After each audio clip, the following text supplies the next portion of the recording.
हम आगे बढ़ाते हुए आसीन की तरफ चलते हैं तो यह स्थान गुर्जरों का प्रमुख तीर्थ स्थल है।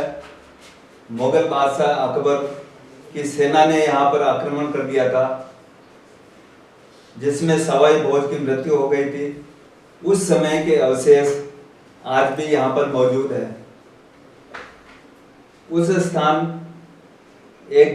स्थान पर एक भव्य मंदिर का निर्माण किया गया है, जिसमें सवाई भोज, माता साडू व देवनारायण भगवान का मंदिर है।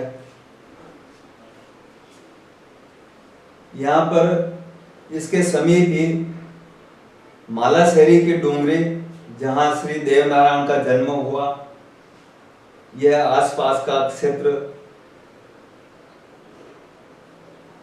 जो कि बाहरी देशी विदेशी पर्यटक भी इस स्थान को देखने के लिए काफी संख्या में यहाँ पर आते हैं।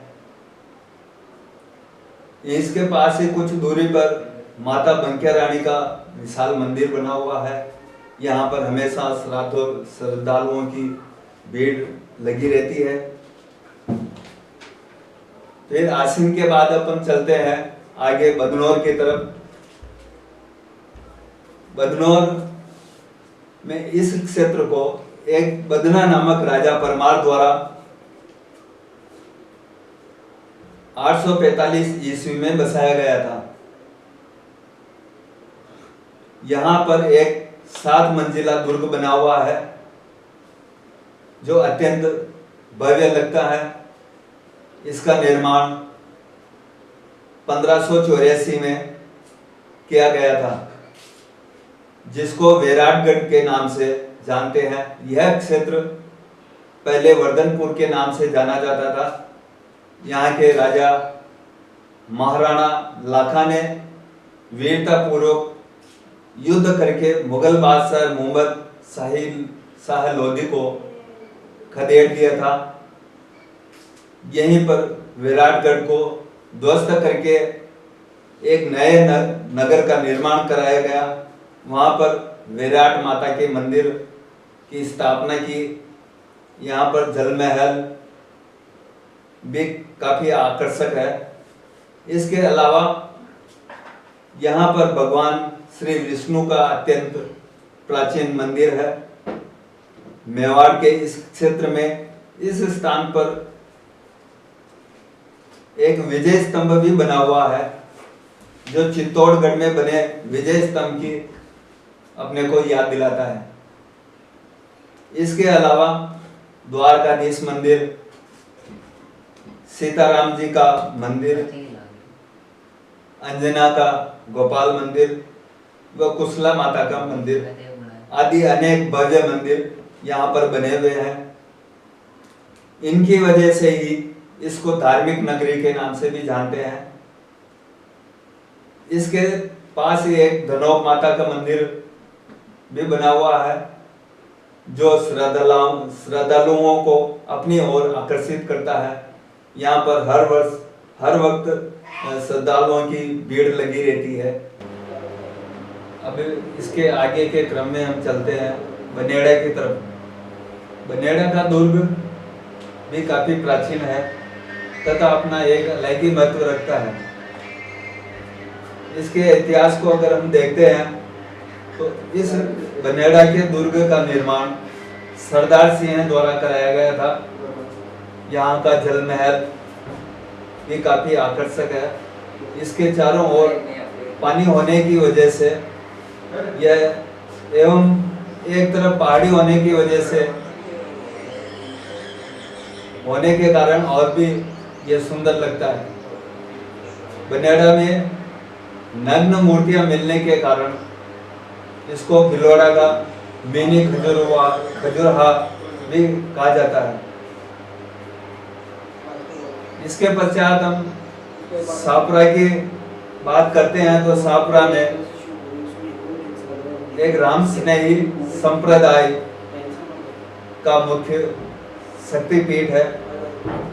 यह विश्व में अपनी अलग ही पहचान रखता है। यहाँ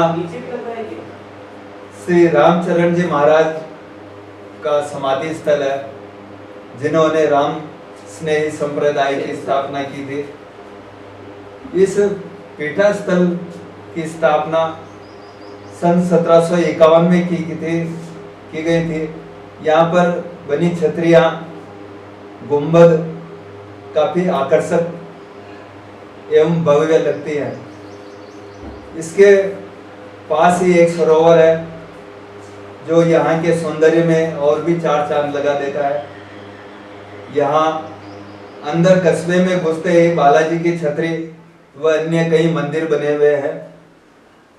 यहाँ बने हुए कुंड व बावड़िया अति प्राचीन है, जो अपनी कलाकारी के लिए प्रसिद्ध है। यहाँ का आर्य समाज मंदिर, जहाँ पर महर्षि दयानंद सरस्वती ने 1883 तक निवास किया था। यहाँ के सुजान सिंह को फुलिया क्षेत्र अजमेर द्वारा भेंट किया गया था। यहाँ की टकसाल में सन 1870 तक सिक्के का निर्माण भी किया जाता था। यहाँ के इतिहास में स्वतंत्रता संग्राम में बारहट परिवार द्वारा दिया गया योगदान भी काफी महत्वपूर्ण व सराहनीय रहा। यहाँ पर इनकी हवेली आज भी मौजूद है, जिसे बारहट हवेली के नाम से जानते हैं। यहाँ का उम्मेद भवन भी, जो शिक्षा के क्षेत्र के लिए जाना जाता है। उमेद सागर बांध, जो सिंचित क्षेत्र के अलावा रमणीक स्थल भी है। वहां पर पर्यटकों के लिए हेरिटेज होटल बना हुआ है, जिसका संचालन यहाँ के राज परिवार द्वारा किया जाता है। इस शाहपुरा क्षेत्र को सन 1949 में स्वतंत्रता के बाद सबसे पहले सन 1949 को स्वतंत्र राज्य के रूप में घोषित हुआ। यहाँ की फट पेंटिंग, फट चित्रकला भी काफी विश्व प्रसिद्ध है। फिर इसके पश्चात हम आगे के क्रम में चलते हैं, आगे बढ़ते हैं तो जाजपुर का क्षेत्र। यह जाजपुर का क्षेत्र भी अति प्राचीन एवं महाभारत कालीन के समय का है, जिसको उस वक्त यज्ञपुर के नाम से जाना जाता था। यहाँ का दुर्ग भी करीब 500 से 600 वर्ष पुराना है, जिसे महाराणा प्रताप द्वारा बनवाया गया था। यह स्थान मेवाड़ व हाड़ौती क्षेत्र के बीच में स्थित है, जो अभी खंडहर की स्थिति में है। यह दुर्ग सरकार की अनदेखी का शिकार हो रहा है। किले में बना महादेव का मंदिर, कुंड देखने लायक। यहाँ से निकलने वाली नदी को नागदी नदी के नाम से जानते हैं। नदी के तट पर एक नाग और नागिन का मंदिर बना हुआ है। ये नाग नागिन का मंदिर महाभारत कालीन का है।